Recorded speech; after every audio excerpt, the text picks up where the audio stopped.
사랑하는 성도 여러분, 한 주간도 삶의 자리에서 우리 예수님의 흔적을 나타내며 승리하셨는 줄을 믿습니다.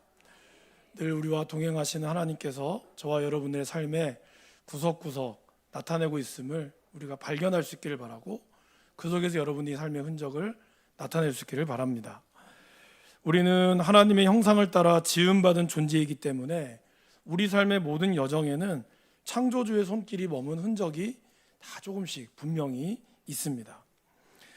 6월 2주 동안 고린도전서를 통해서 두 가지의 예수님의 흔적을 살펴봤습니다. 첫 번째는 공의와 화해의 상징이었던 십자가의 도를 통한 관계의 회복을 나눴습니다. 두 번째는 영혼과 육체가 하나임을 깨닫고 좋은 관계를 통해 영육 간의 강건함을 누리는 그런 영적 건강에 대한 원리를 함께 나눴습니다. 우리는 십자가를 통해서 관계의 방향이 어떻게 해야 되는가, 우리가 이걸 알 수가 있고, 또한 건강을 통해서 그 관계를 지탱할 힘을 우리가 확인할 수 있습니다. 그렇다면 오늘 세 번째 나눌 이 교제 그리고 성만찬이라고 하는 이것은 이 모든 원리가 실제 현장에서 우리가 어떻게 삶으로 살아내는가, 이거를 증명하는 시험대와 같다라고 할 수 있습니다. 작게는 성만찬이지만 크게는 교제라고 하는 이러한 우리의 모임은 단순한 종교적 의식이 아닙니다. 우리가 고백하는 십자가의 화해가 가식인지 진심인지, 그리고 우리의 영적 건강이 정상인지 아니면 우리가 병들었는지를 확인해 볼 수 있는 것이 우리 믿는 사람들의 교제이며, 또한 그것을 성만찬을 통해서 우리는 나타날 수 있는 좋은 리트머스 종이와 같다라고 할 수 있습니다. 만약 저와 여러분들이 십자가를 말하면서도 우리가 아는 이 성만찬의 식탁과 교제의 식탁에서 형제를 차별한다면 우리의 신앙은 허울뿐인 껍데기에 불과할 것입니다. 오늘 우리는 이 고린도 교회의 이름을 아픔을 거울 삼아서 왜 성만찬의 회복이 우리 공동체의 중요한 문제인지를 함께 살펴보기를 원합니다. 사도 바울은 고린도전서를 쓰면서 많은 문제들, 특별히 크게는 10가지 정도의 문제를 가지고 사도 바울은 이 편지를 썼습니다. 10가지의 문제를 우리 화면을 통해서 함께 살펴보겠습니다. 먼저 바울은 교회 내 분파의 문제를 가지고 내용을 말씀했습니다. 그리고 두 번째는 근친상 간의 이 부도덕성, 이런 부분에 대해서 편지를 썼습니다. 성도 간에 있는 이 법적 소송의 문제와 일반적으로 나타나는 교회 안에 있는 음행과, 그리고 결혼과 독신에 대한 이러한 혼란에 대한 문제, 그리고 우상에게 바친 제물, 이 음식을 어떻게 처리해야 될 것인가, 그리고 오늘 우리가 나눈 성만찬이 변질된 것에 대해서 사도 바울은 이야기하고 있습니다.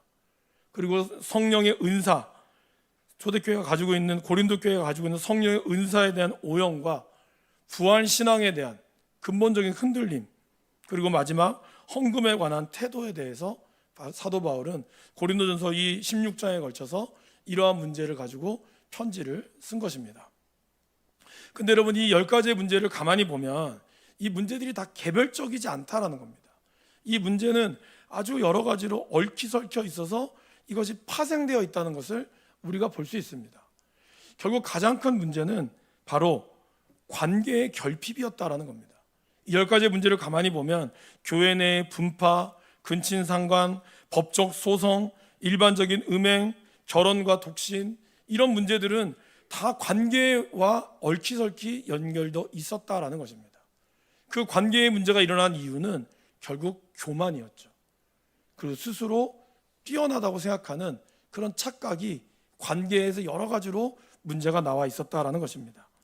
즉, 관계를 맺고는 있으나 진정한 교제가 없었기에 교회 안에는 많이 모이긴 모이나 그 안에는 문제들이 있었다라는 것입니다. 특별히 이 성만찬의 문제를 사도 바울은 34절에 이 뒷부분에 이렇게 얘기합니다. 그 밖의 일들은 내가 언제든지 갈 때에 바로 잡으리라. 여러 가지 많은 문제들은 내가 직접 가서 당신들과 이야기를 나누겠지만, 이 성만찬의 문제, 교제의 문제는 편지를, 내가 아직 가지 못했지만 편지를 써서라도 바로 잡아야 될 만큼 아주 심급하고 아주 긴급한 문제였다라는 것을 바울은 이야기합니다. 그만큼 성만찬의 문제는 공동체의 근간을 뒤흔드는 아주 치명적인 위기였기 때문이다라는 것입니다. 당시 고린도 사회는 크게 네 부류로 나눠져 있었습니다. 황제 계급과 귀족 그룹, 그리고 자유인과 노예, 이 네 가지의 엄격한 계급으로 나눠져 있었습니다. 그리고 이 계급에 따른 사람들의 어떤 방향들도 있었죠. 예를 들면 황제에 먹는 그 상에 귀족이나 노예들이 갈 수가 없었죠. 그러니까 겸상을 할 수 없었다라는 것이죠. 이러한 문제들로 시작해서 확실한 차별이 존재했던 것이 바로 고린도뿐만 아니라 로마가 가지고 있었던 그런 사회적인 문제였습니다. 그런데 이러한 문제가 거룩한 교회 안에도 들어왔었다라는 것입니다. 세상적인 가치관이 교회 가운데 들어왔었다라는 것이죠. 오늘 사도 바울이 이 성만찬의 문제를 언급했던 이유를 구체적으로 11장 17절 18절 말씀 가운데서 계속해서 이야기하고 있습니다. 18절에 이렇게 시작하죠. 먼저 너희가 교회에 모일 때에 너희 중에 분쟁이 있다함을 들었다라고 얘기합니다. 교회를 모이는데 왜 이런 분쟁이 일어났을까요? 그 다음 절에 보시면 21절에 이렇게 나오죠. 이는 먹을 때 각각 자기의 만찬을 먼저 갖다 먹었다라고 표현하고 있습니다. 그러니까 사람들마다 이 모이는 시간이 좀 정해져 있지 않았다라는 뜻이죠. 그러다 보니까 상대적으로 먼저 온 사람이 있었고 뒤에 쳐져서 오는 사람이 있었어요. 그럼 여러분, 어떤 사람이 먼저 왔을까요? 부유한 사람이 먼저 왔었다라는 겁니다. 귀족 계급이라든지 아니면 뭐 황제 계급들은 돈도 많고 그들은 노예를 부려먹는 사람들이잖아요. 그러다 보니까 그들은 시간적 여유들이 많았어요. 그러니까 먼저 와서 먼저 차려져 놓은 이러한 만찬을 즐겼다라는 것입니다. 특별히 지금처럼 우리가 교회가 아니라 가정에서 모임을 갖다 보니 많이 모이면 10명, 20명, 그리고 좀 큰 집에서 모이면 약 한 50명 정도의 모임이 있습니다. 그럼 여러분, 부자들이 모이는 이러한 데는 노예도 있다 보니까 부자들이 먹는 방과 그렇지 못한 방으로 나눠졌겠죠. 그러면 상대적으로 부유한 사람들은 일찍 도착해서 안쪽 식당, 뭐 트리실리움이라고 하는 부자들이 모이는 그런 귀족들이 모이는 안쪽 식당에서 최상급 음식과 자기 포도주를 먹었어요. 그래서 사도 바울은 그 만찬을 뭐라고 표현하고 있죠? 21절에 자기의 만찬이라고 표현하고 있어요. 주의 만찬임에도 불구하고 바울은 이것을 자기의 만찬이라고 표현하고 있다라는 것입니다. 그렇게 해서 먹고 난 다음에 허겁지겁 달려왔던 노예들과 빈곤한 사람들, 이제 일을 마치고 밤늦도록 일을 마치고 그래도 만찬에 참여하기 위하여 온 사람들은 이 안쪽 식당으로 들어가지 못하고 바깥 마당에서, 노예들이 먹는 바깥 마당에서 남은 음식을 먹어야 했었다라는 것이죠. 근데 그 음식마저도 먹을 수 없다면 그들은 그냥 집으로 돌아갔었다라는 것입니다. 그래서 21절에 그렇게 나오잖아요. 어떤 사람은 시장하고 어떤 사람은 취함이라. 부자들은 주의 만찬에 그 사람들이 올 때까지 자기의 음식을 마음껏 먹으면서 취할 정도로 포도주를 먹었던 반면, 이제 그러한 만찬을 먹지 못했던 사람들, 이제 막 와서 주의 만찬을 참여하기를 원했던 사람들은 그것마저도 없이 떠나버리는 일들이 생겼다라는 것입니다. 그러면서 사도 바울은 이것을 부끄러워, 결국 이렇게 먹지 못한 자들은 부끄럽게 여겼다는 겁니다. 수치로 여겼다라는 것이죠. 그럼 여러분, 이것이 단순히 왜 이렇게 많이, 왜 빨리 먹었어요? 왜 많이 먹었어요? 좀 남겨주지, 이런 차원이 아니라는 거예요. 단순히 예의와 도덕, 매너의 차원이 아니라고 바울은 분명히 지적합니다. 이거는 뭐에 대한 문제일까요? 22절에 이렇게 나오죠. 너희가 먹고 마실 집이 없느냐? 너희가 하나님의 교회를 업신여겼다라는 겁니다. 이건 단순히 먹는 문제, 맞는 문제에서 매너의 문제가 아니라는 거예요. 이거는 하나님의 교회를 업신여기는 문제였다라는 것입니다. 성만찬이라고 하는, 주의 만찬이라고 하면서 형제를 차별하는 것은 단순한 무례한 행동을 넘어서 그리스도께서 피로 값주고 사신 형제, 자매, 이런 존엄성을 부정하는 것이며 결과적으로는 십자가의 사건을 정면으로 부인하는 신학적 범죄였다라는 것입니다. 바울은 이거를 죄로 확실하게 규정하고 있었다라는 것이죠. 연합의 자리가 차별의 현장이 될 때 그것은 더 이상 주의 만찬이 아니라 탐욕스러운 자기의 만찬이 될 뿐임을 바울은 신랄하게 비판하고 있습니다. 그러면서 바울은 오늘 그렇다면 왜 이 주의 만찬이 중요한지, 주의 만찬을 다시 한번 언급하고 있는 것이 오늘 저와 여러분들이 읽은 말씀이다라는 것입니다. 예수님께서 세우신 성만찬의 본래의 모습은 어떠했을까요, 여러분? 예수님께서는 잡히시기 전날 밤 제자들의 발을 씻기고 그들과 함께 만찬을 지키셨습니다. 그런데 여러분, 제자들이 자기를 배신하고 특별히 가룟 유다의 부인과 배신과 베드로의 부인, 이 모든 것을 주님은 알고 계셨어요. 여러분들 같으면 저 사람이 나의 뒤통수를 칠 걸 뻔히 알고 나를 배반할 걸 뻔히 아는데 그 사람과 같이 겸상할 수 있으시겠습니까? 쉽지 않죠. 아마 못하거나 다음번에 하자고 얘기하거나 아니면 밥을 먹어도 아마 이것이 밥이 코로 들어가는지 입으로 들어가는지 모를 정도로 불편하실 것입니다. 근데 예수님은 그런 모든 것을 다 아셨잖아요. 아셨음에도 불구하고 그들에게 나의 떡과 그 다음에 나의 피를 나눠주셨어요. 나를 부인할 것을 알면서도 제자들의 발을 일일이 다 씻겨주셨습니다. 그것이 바로 우리 주님의 마음이었다라는 것입니다. 그런 낮아짐을 보여주셨고 심지어는 겟세마네 동산에 가셔서는 어떻게 했습니까? 제자들에게 나를 위해 기도해달라고 부탁하셨어요. 전능하신 하나님께서 인간에게 도움을 청하신 것입니다. 여러분 자녀들에게 기도를 부탁해 보신 적 있습니까? 중학교, 고등학교 다니는 우리 애들한테 얘들아, 아빠 엄마를 위해서 기도해줘, 기도에 부탁해 본 적 있으세요? 이 아이들을 내가 기도해야 될 대상으로만 생각하지 이 아이들이 나를 위해 기도해 준다고 우리가 생각해 보셨냐는 거죠. 죄송합니다. 우리 보면 기도 제목을 나눌 때 보면 우리 좀 직분이 있으신 분들은 기도 제목이 좀 추상적일 때가 많아요, 사실은.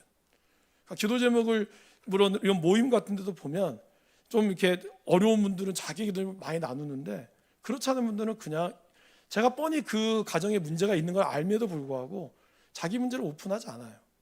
왜 그럴까요? 직분이 나에게 주는 그런 체면 때문일까요? 그렇다면 우리 예수님은 하나님이신데 어떻게 자기의 체면을 다 내려놓고, 그렇잖아요, 여러분. 하나님이 어떻게 우리한테 기도를 부탁합니까? 그런데 그분은 자기에게 내가 심히 죽게 되었사오니 제발 너희는 나를 위하여 기도해달라고 간절히 3번이나 부탁을 하셨다는 겁니다. 예수님은 이러한 모습을 통해서 제자들에게 말씀하셨죠. 이 잔을 마실 때마다 나를 기념하라고, 나를 기억하라고. 그리고 제자들의 발을 씻겨주시면서 너희도 이와 같이 하라고.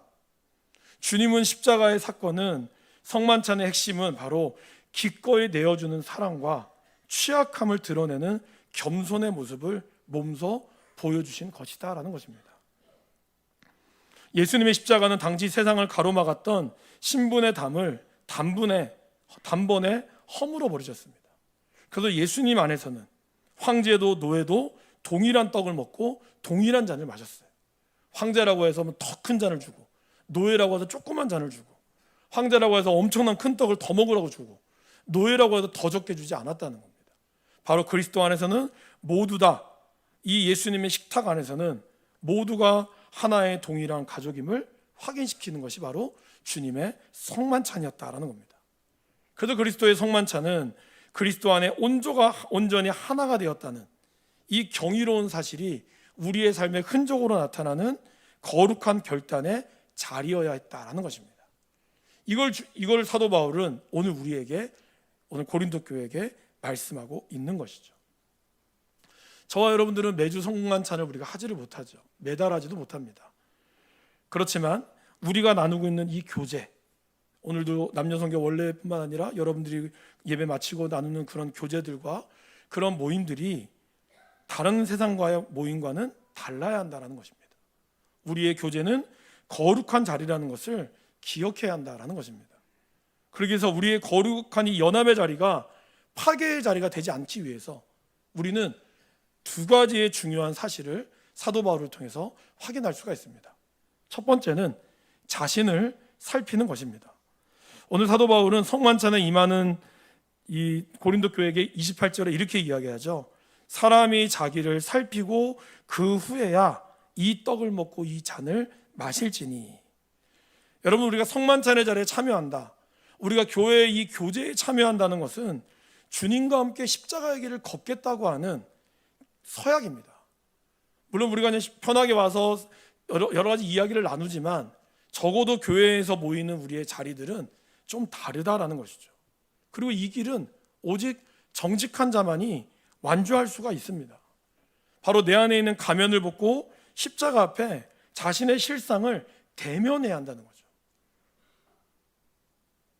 자신의 상처나 실패나 의심 등을 우리의 공동체 안에 솔직하게 내어놓을 수 있어야 한다는 것입니다. 그리고 우리 주님께서 제자들에게 기도를 부탁하셨듯이 형제들에게 기도를 부탁하는 것입니다. 예수님이 그들보다, 여러분 보통 기도는 나보다 믿음이 좋은 사람한테 기도를 부탁하잖아요. 그래서 뭐 목회자에게 기도를 부탁하기도 하고, 어떤 분이 가끔 웃으면서 그런 얘기를 하세요.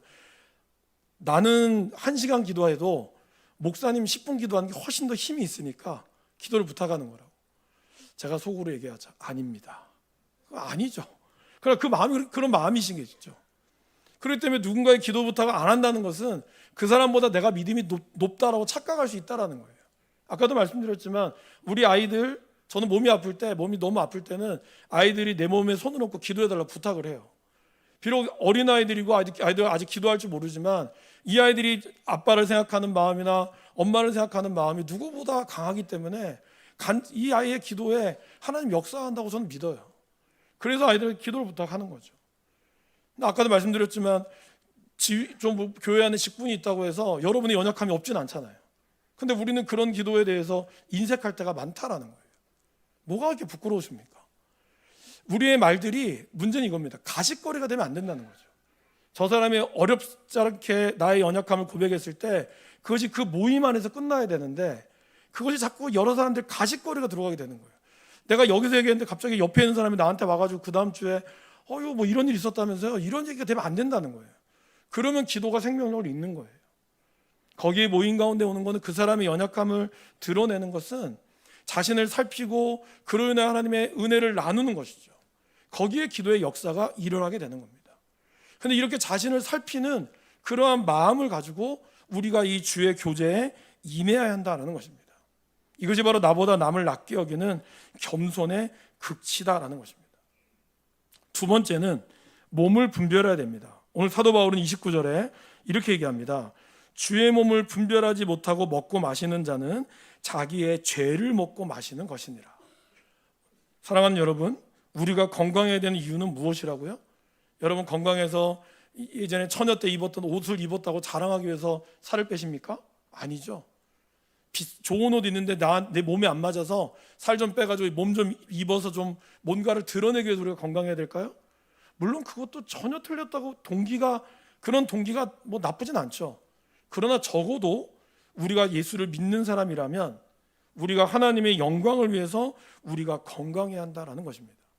이것이 우리의 건강의 최우선이 되어야 되는 거예요. 건강해야 기도도 오래 할 수 있죠. 허리 아프면 기도 오래 못합니다. 몇 시간씩 기도하고 싶어도 허리가 아파서 기도 못하는 분들 많아요. 무릎에 관절이 나가서 기도 오래 하고 싶어도 못하는 분들 많아요. 지난번에 얘기했지만 우리 어르신들은 기도를 많이 해서 무릎이 관절이 아프다면 우리 젊은 사람들은 핸드폰을 많이 봐서 목 디스크가 많습니다. 자, 이러냐 하죠. 네. 다 그런 건 아니지만. 그러니까 우리의 몸이 하나님의 영광을 위해서 아파야 되는 거거든요. 우리 하나님의 영광에서 건강해야 되는 것이거든요. 이것이 우리의 최우선이 되어야 됩니다. 그것은 우리의 몸이 그리스도의 몸임을 분별해야 한다는 거죠. 내 몸이 그리스도의 몸이라는 사실. 그러기에 우리의 몸은 이 땅에 살지만 우리는 나그네라는 것입니다. 그런데 고린도 교회는 이 분별력을 상실했어요. 그래서 성만찬도 그냥 일반 사람들이 먹는 밥이랑 똑같이 생각한 거예요. 여러분, 성만찬은 하나님의 방식이 아니라 하나님의 방식대로 우리가 은혜를 나누는 거룩한 예찬이죠. 우리가 나누는 이러한 교제들도 세상 사람들과 나누는 사교적인 모임이 아니죠. 사교적인 모임은 자기의 필요를 따라서 자기에게 수준이 맞는 사람들끼리 모입니다. 그러나 교회의 모임은 내 수준에 맞춰서 모이는 게 아니에요. 그리스도의 수준 안에서 우리가 같이 은혜를 나누는 모임이죠. 그렇기 때문에 교회의 모임은 다른 겁니다. 세상의 방식대로가 아니라 사람을 등급 매기는 그런 모임이 아니라 바로 하나님의 안에서 그리스도 안에 모두가 하나 되는 모임이었다는 겁니다. 그런데 고린도 교회는 그렇게 하지 못했다는 거죠. 주의 몸을 분별하지 못했고 먹고 마셨다는 거예요. 그래서 바울은 그거를 자기의 죄를 먹고 마시는 것이라고 경고하고 있다라는 것입니다. 형제의 아픔을 외면한 채 떡을 떼는 행위는 영적인 심판을 자초하는 일이었다라는 것입니다. 사도행전 4장 34절에 보면 초대교회 이걸 이야기하면서 아주 재미있는 말씀이 나와요. 가난한 자가 한 사람도 없었다라고 표현해요. 여러분, 초대교회에 정말 가난한 자가 없었을까요? 아니면 다 가난하니까 가난하다고 생각 안 했을까요? 여기서 가난은 두 가지를 뜻합니다. 실제적 가난과 정신적 가난을 뜻해요. 저는 이 말씀을 읽으면서 어떤 드라마가 생각이 나냐면 그 응답하라 1988 혹시 보셨습니까? 응팔 1988에 보면 이런 장면이 나와요. 어떤 그 사람이 야 누구 집 가서 요거 잡채 좀 갖다 줘. 그럼 잡채를 저희 엄마가 잡채 갖다 주래요. 잡채를 갖다 주잖아요. 그럼 그 엄마가 어떻게 하죠? 잠깐 있어봐. 하면서 집에서 이 김치를 담근 거를 이거 엄마 갖다 줘. 김치 갖다 주고 김치를 받아오는 거예요. 그러면 또 계란을 갖다 주면 잠깐 있어봐 하면서 또 다른 거를 막 갖다 주는 거예요. 근데 이 응팔의 이 배경은 복권으로 당첨되신 이제 부자가 한 명 있고, 그 다음에 또 저 금은방 하시는 또 부자가 있어요. 나머지 사람은 남편 일찍 돌아가셔가지고 혼자 키우는 가난한 사람과 또 빚보증 잘못 사가지고 또 가난한 요 두 가정이 있어요. 총 네 가정이 천차만별이에요. 엄청 부자와 가난한 사람 같이 있어요. 근데 적어도 드라마상에서는 그들 모두 다 실제적 가난은 있었지만 그들이 가난하다고 느끼지 않는 거예요. 왜 그럴까요? 먹는 거 같이 나눠가죠. 돈 필요하다고 자기 딸 수학여행 가야 되는데 돈이 2만 원인가 3만 원 필요한데 예전에 빌린 돈이 있으니까 갚지도 못한 상태에서 돈을 갚아라 말하면 어떻게 할까 말도 못하고 그러면서 딴 말하고 돌아왔는데 갑자기 새벽 아침에 계란인가 넣는데 거기에 돈 2만 원인가 3만 원 들어있잖아요. 그래서 오늘 딸 수학여행 가지 빌린 돈 나중에 천천히 갚아. 그러면 여러분 실제로 가난하긴 하지만 그들이 실제적으로 가난을 느끼지 못하는 거예요. 그건 왜 가능할까요? 거기 있는 사람들이 함께 막 치고받고 어울려 싸우면서 그들의 관심을 가졌다는 거죠. 그들이 뭐가 필요한지를 알았기 때문에 그들은 실제적 가난과 정신적 가난이 없었다는 거예요. 이걸 보면서 초대교회가 이러지 않았을까 싶어요. 초대교회도 물론 어려운 사람이 있었겠죠. 왜 없었겠어요? 사람 사는데, 노예도 있었는데. 그런데 그들에게 사도 누가가 가난이 없었다라고 기록한 이유는 바로 이런 필요들, 교회들마다 성도들마다 어려움이 있는 걸 성도들이 알고, 그러면 이 집에 오늘 쌀이 떨어졌겠고 이맘때쯤에 쌀이 떨어졌겠구나 하면 쌀을 좀 갖다 주고, 그러면서 그들이 돈은 없었으나 실제적인 가난을 느끼지 못했다는 것. 그런데 오늘 이 고린도 교회는 어땠습니까? 서로의 관심이 없었다는 거죠. 자기 만찬에만 급급했고 다른 사람들이 늦게 오거나 말거나 오히려 그들은 그러지 못했기 때문에 그것을 사도 바울은 죄라고 이야기하고 있다는 겁니다. 결국 그로 인하여 고린도 교회는 실제로 어땠을까요? 여러분 30절 말씀 보실까요? 그러므로 너희 중에 약한 자와 병든 자가 많고 잠자는 자도 적지 아니했다라는 겁니다. 실제적으로 교회 안에 병든 자들도 많았고 약한 자들이 많았다는 거예요. 왜요? 성만찬이 제대로 주의 몸을 분별하지 못하고 드리니 실제로 이들의 삶에는 가난한 자들과 병약한 자들, 이것 때문에 죽은 자들도 존재했었다라는 겁니다. 여러분, 제가 지난주에 말씀드렸듯이 공동체의 관계가 깨어지면 이건 단순히 그냥 교회가 깨어지는 문제가 아니라 우리 몸에 흐르는 영적 호르몬과 골수가 마르게 되는 겁니다. 사람들과의 관계가 안 좋아지면 그 관계 때문에 스트레스를 받으면 내 몸이 안 좋아지고요, 그것 때문에 우리의 몸에 마음에 병이 드는 거예요. 교회의 공동체가 그러면 안 되잖아요. 우리의 모임이 그러면 안 되잖아요. 우리의 모임 가운데 하나님의 회복이 있어야 되고, 주님은 사실 오늘 우리를 안식일이라고 하셨잖아요. 우리의 기독교의 안식일은 오늘이잖아요. 주님의 부활을 통해서 참된 안식을 누리는 게 오늘이 되어야 되는데, 오늘 여러분들이 삶에서 휴식을 누려야 되는데, 교회에 가는 자리들이, 가 있는 남녀성교회가 불편해지고, 내가 가는 구역이 불편해지고, 내가 누군가의 모임에 불편해지고, 그래서 주일날 예배만 잠깐 드리고 가야 되는, 마치 도망가듯이 잘못도 하나도 없는데 그런 쫓기는 모임이 되면 안 되잖아요. 그런 모임이 되지 않도록 우리가 애써야 한다는 거죠. 우리가 힘을 써야 한다는 거죠. 그랬을 때 진정한 교제가 우리 가운데 예수님의 흔적으로 나타나게 된다라는 것입니다. 그러기에 세상의 모임과 차별된 이러한 모임이 바로 그리스도의 몸된 지체가 가지고 있는 교회의 모임이어야 된다라는 겁니다. 이 차별성이 무너질 때 교회는 생존력을 잃어버리게 됩니다. 차별성을 우리가 계속 가지게 될 때 교회는 더 이상 교회로서의 존재 가치를 잃어버리게 된다는 것입니다. 우리가 서로의 고통을 내 고통으로 느낄 때 비로소 우리는 세상이 감당할 수 없는 능력을 가지게 된다는 것이죠. 그러게 진정한 교제는 고매한 이론이 아니라 구체적인 배려라는 실천으로 완성이 됩니다. 십자가 정신의 또 다른 이름, 결국 이렇게 해서 사도 바울은 실제적으로 이 고린도 교회에 무엇을 가르치고 있을까요? 우리의 십자가 정신에서 가장 중요한 것 중에 하나, 바로 기다림이 필요하다라는 거예요. 바울은 오늘 성만찬을 대할 때 이렇게 얘기하죠. 33절입니다. 그러므로 내 형제들아, 먹으러 모일 때 서로 기다리라 라고 얘기해요. 그리고 34절에 그렇게 얘기하죠. 같이 한번 읽어볼까요? 만일 누구든지 시장하거든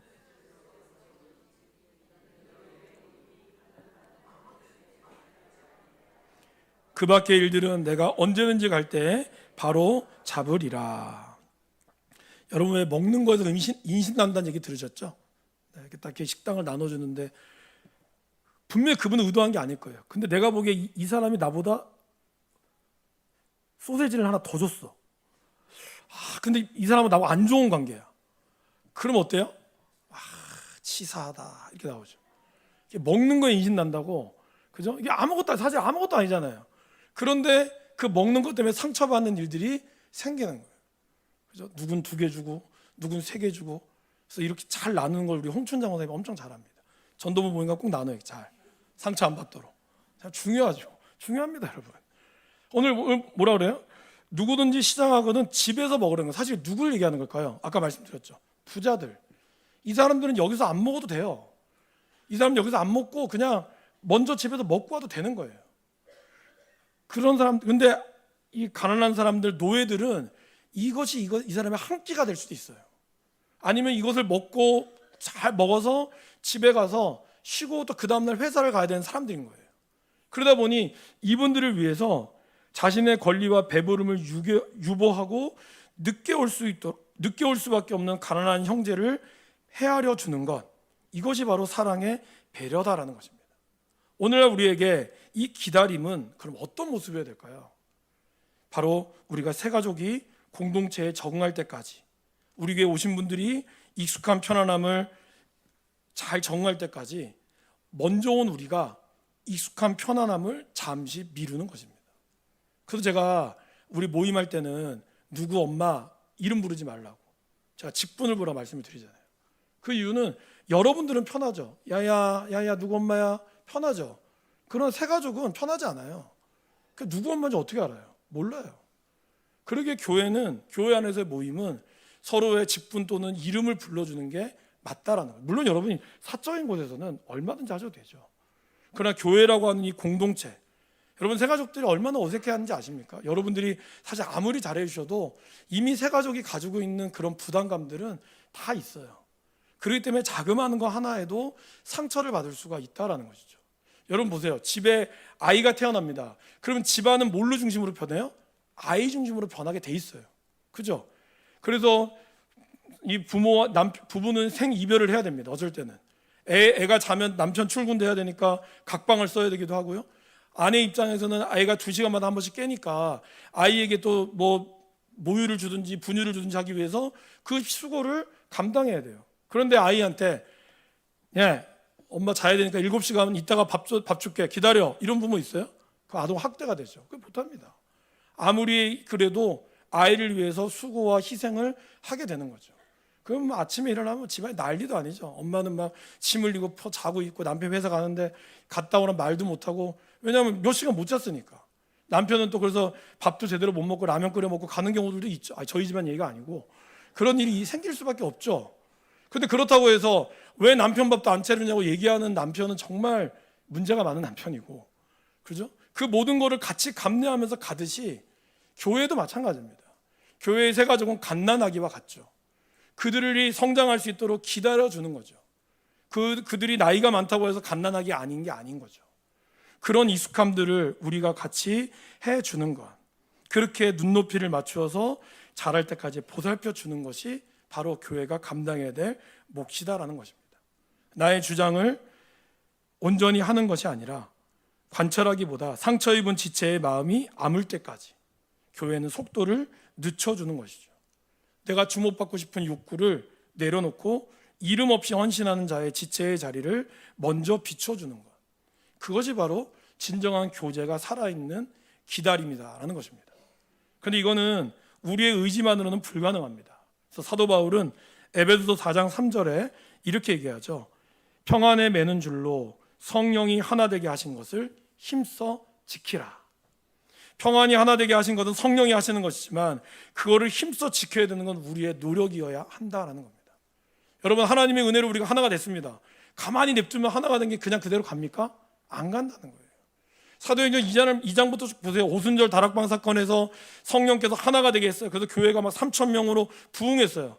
그 다음 절에 박해가 있었고요. 그 다음 장에 아나니아 삽비라 사건을 통해서 교회가 한번 크게 휘청거립니다. 또 박해가 있었고요. 6장에 가면은 히브리파 과부와 헬라파 과부 중에 서로 구제의 문제로 교회가 대판 싸워요. 그렇게 성령으로 충만한 교회에도 서로 마음을 침소시키지 않으면 금방 싸울 수 있는 것이 바로 교회다라는 겁니다. 그렇기 때문에 우리가 힘써 지키지 않으면 안 된다는 거예요. 저와 여러분들이 기꺼이 헌신을 온전히 감당할 때 그 기다림의 시간 속에 그 틈 사이에서 성령의 강력한 기름이 저와 여러분들을 이끌어 가게 된다라는 것입니다. 사랑하는 여러분, 우리는 지금 자신을 철저히 감추고 타인을 비난해야 살아남는 이러한 비정한 세상 속에 살고 있습니다. 가식과 증오가 가득한 이 땅에서 하나님은 우리에게 화목케 하는 직책을 우리에게 주셨습니다. 이건 교회뿐만이 아니라 세상에 나가서도 우리가 감당해야 될 몫이다라는 겁니다. 성만찬은 예수님과 나누는 수직적인 교제이면서 동시에 곁에 있는 지체와 피를 나누는 수평된 가족의 선포입니다. 그래서 우리는 십자가 아래에서 정직하게 자신을 살피고 서로를 그리스도의 몸으로 분별하며 진심 어린 이런 기다림과 배려가 하나가 될 때 우리의 공동체가 세상이 결코 흉내낼 수 없는 그러한 선명한 예수님의 흔적이 새겨지게 될 것입니다. 우리 안에 있는 나만을 채우려고 했던 나의 만찬을 과감히 버릴 수 있기를 바랍니다. 형제의 아픔과 배고픔을 먼저 살피는 주의 만찬으로 나아갈 수 있기를 바랍니다. 우리가 그러한 정직하고 그러한 나눔이 있을 때 이 땅을 치유하시는 하나님의 구원의 거대한 역사가 저와 여러분의 공동체로부터 시작하게 될 줄을 믿습니다. 함께 기도하겠습니다.